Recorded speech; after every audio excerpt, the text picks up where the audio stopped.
Hello everybody, and welcome back to CoolKvothe's Let's Play Dark Souls. In the last episode, we took care of pretty much all of the depths and opened up a shortcut that should lead us right to the boss, so that's what we're going to do today. If I sound a little stuffy, it's because I do have a little bit of a cold right now. I'm going to try to not cough or do anything gross, but my voice might sound a little different today, and that's probably why. Anyway, this is the shortcut that we opened. And it heads pretty darn close to right at the beginning of, right near where we were last time. There are slimes in this room, and you can actually just completely avoid them. I don't usually bother fighting them. And the rats run away, which is kind of weird. Alright, now over here is a merchant. And he is also pretty cool, but this is the only time he'll be in the depths. And good day to you. I'm Donald of Xena. I'm just a peddler of sorts. I adore trinkets and oddities, so I trade for them.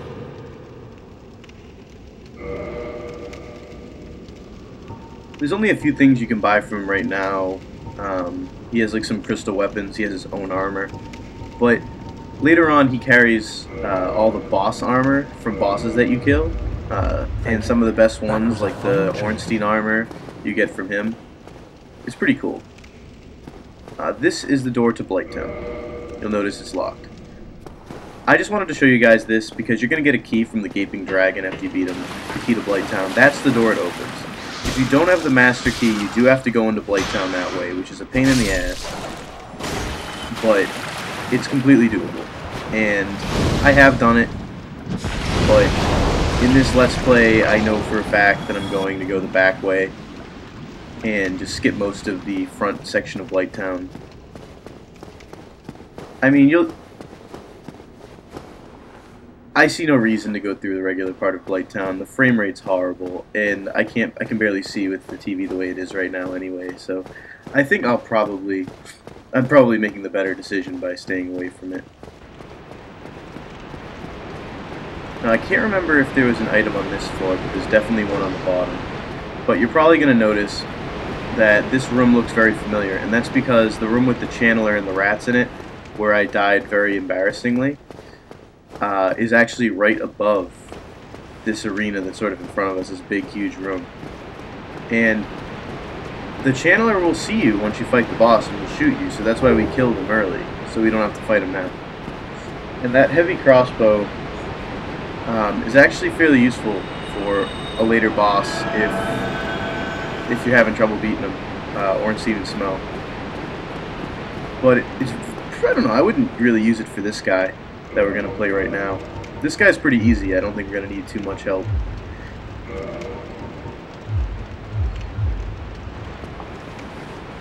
Now I was thinking to myself, oh, maybe we could use the gold pine resin. I didn't even think of the fact that it's the Drake sword, so we can't actually use it on the Drake sword. Oh well. You're just going to notice me, like, do the little player roar as I cry out, like, what the fuck? What do you want me to do?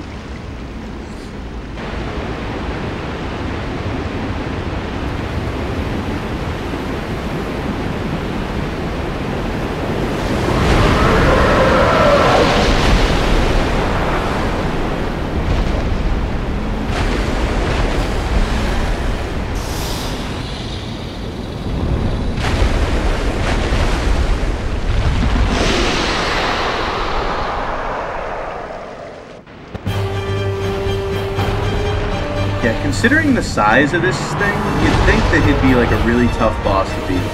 But he is slow, and he's very awkward, and he doesn't have much in the way of attacks. His main attack is that little charge thing, and yes, if you get in the way of it, you will probably get killed. But it's so easy to avoid, there's no excuse for really getting in the way of it. This is his other move here. Actually, yeah, he did like a little tail whip thing. If you're behind him, he'll hit you, but once again, very easy to avoid. Sometimes he'll also fly into the air and slam down after he does his charge, and he kind of flips back onto himself, and that's how you know he's going to do it. Also, extremely easy to avoid. Right now, you're going to notice me two-handing and just going right for his tail. If you hit his tail enough times, it will break off and you'll get the Dragon King Great Axe, which I don't even have a close to the right amount of strength to wield. I think it's like 50 strength. But, I don't know, it's just cool and kind of like a cool weapon to use on New Game Plus or something like that, you know, later on, when you actually do have the strength to wield it. I mean, once you have 25 strength, you can two-hand it, but, I mean, I don't know, I like to use weapons with shield. But it's just so easy to get, there's no reason not to get it. I mean, after like Capra and the Taurus Demon and the Gargoyles, like, who at least, you know, you need to know the strategy pretty damn well to be able to beat them. This guy is just a joke. It's like, I don't know what they were thinking, making this guy like, you know, the boss after those guys, but he's so easy, it's not even funny.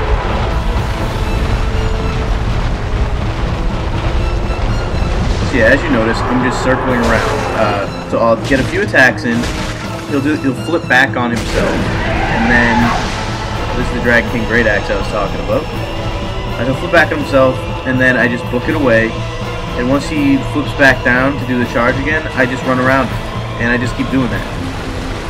The only other thing he can do, and I've only seen it one time, and it's extremely rare, is sometimes he will, like, usually near the end of the fight, he will, like, barf out, like, this corrosive acid that just travels, like, a decent distance along the floor of the arena. That will like eat away at the durability of all of your items that you have equipped, which is a pain in the ass. But as I said, I've only seen him do it one time, and all the times I've beaten this guy, and I don't even think he does it during this fight. It's just, it's so rare. You're most likely not going to come across it, and I feel bad if you do, because yeah, see, that's the move where he takes off. But yeah, if you come across the corrosive acid, then you're just, you know, plain unlucky, and just, the only thing I can say is just run away from it. I didn't get hit by it when it did. I just ran the opposite direction, and it eventually fizzles out.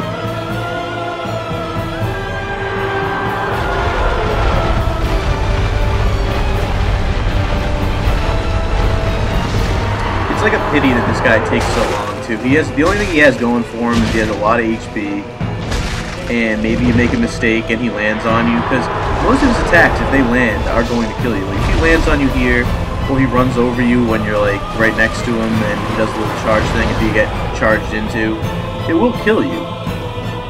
But avoiding it is just incredibly simple. I mean, this guy poses almost no challenge whatsoever. You can do this thing at soul level 1 with like your fists, and it might take a while because of how much HP he has, but it would not be a difficult thing to do. Now, I know people have had issues with this guy here and there. I've seen it every once in a while, and I think it all stems around just not knowing how to beat him. It has nothing to do with his actual level of difficulty. I mean, if you try to run in real close and you don't know he's going to charge, then yeah, you can get run over. But if you just, you know, give him some distance, watch him for a little bit, you're going to know this guy's like 3 moves inside and out. And he's so slow to do all 3 of them that it's basically... It's a cinch to beat this guy. It's very, you really have to put any effort into it.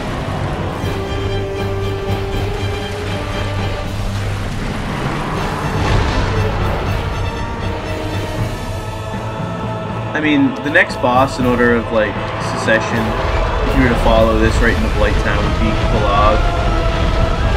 And she's a much more interesting boss than this guy. I mean, she takes some skill. You have to be pretty smart about how you do things. This guy, you could be like, you have to actually be stupid, you know, in order to lose to this guy more than like a couple times in a row. The only thing you can do is just play badly. That's, like, the only reason he can beat you is if you play badly. I mean, if you've gotten by Capra, and you've gotten by the Gargoyles, then this guy should not pose any problem to you. And since you have to pretty much... I mean, I suppose you could skip them, but you pretty much have to beat the Gargoyles, and you know, you probably are going to beat... I mean, you have to beat Capra, so... Yeah, I don't know, man. I don't know. This guy is not hard.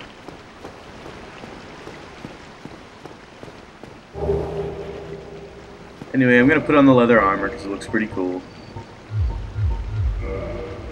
But I'll leave the sack on because I think it looks hilarious.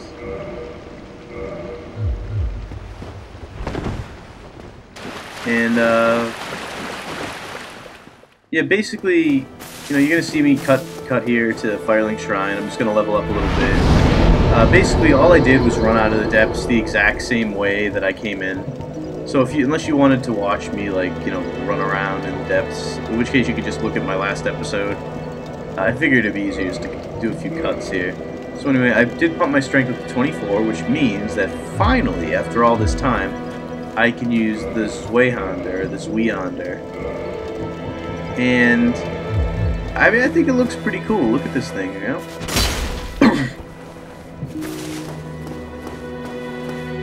I mean, you'll get to see it in action in a few seconds. Basically, the next place we're going is we're going to go save Griggs, the magician that I forgot about in the lower Undead Burg. So you have to go to the Undead Merchant in Undead Burg. So you're going to see me cut here to the Undead Burg bonfire, and I'll show you where the merchant is in case you guys forget. Alright, so here we are in the Undead Burg. That's the Undead Burg bonfire. And you head down here, and you have to fight these little spear guys.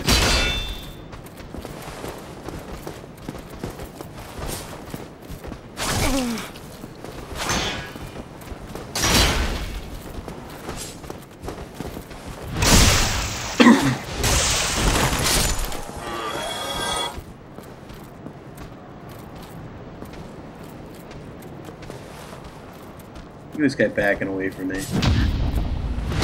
Nope. Denied.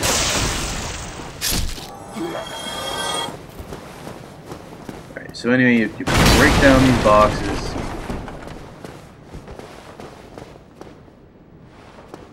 Which, I mean, I wonder if, like, you know, they never really explain, like, you know, I can dig the whole enemies respawning thing, but I think it's kind of funny that the furniture actually respawns when you use a bonfire. It's like, oh, okay, someone just like restacked all these boxes. And, Never had. you know, all that other stuff.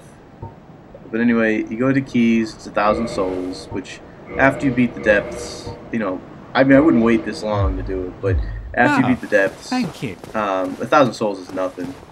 I mean, you could kill a few enemies and you'd have that. Most likely after you level up, you're just going to have that much, like, just left over. So I'm going to cut here again to the lower Undead Burg. And after I take care of these dogs, I should find Griggs. And that'd be cool. Bitch, please. Yeah, this is the door. You showed me, tried to open it before. Now with the residence key, it opens. And there he is. Brilliant. Just standing there. You opened the door for me. Thank you. I'm saved. I thought I might never escape. I am Griggs of Vinheim, a sorcerer of the school. I am much obliged for your assistance. Thanks to you, I may now resume my travels. Alright, so they'll meet you at Firelink Shrine. You can also free this body from the barrel, and when you pillage it, you'll get a sorcerer set and the sorcerer's catalyst, which is cool. And I'm just going to use a homeward bone back to Firelink, and in the next episode, I'm going to head into the Darker Garden. So I'll see you next time.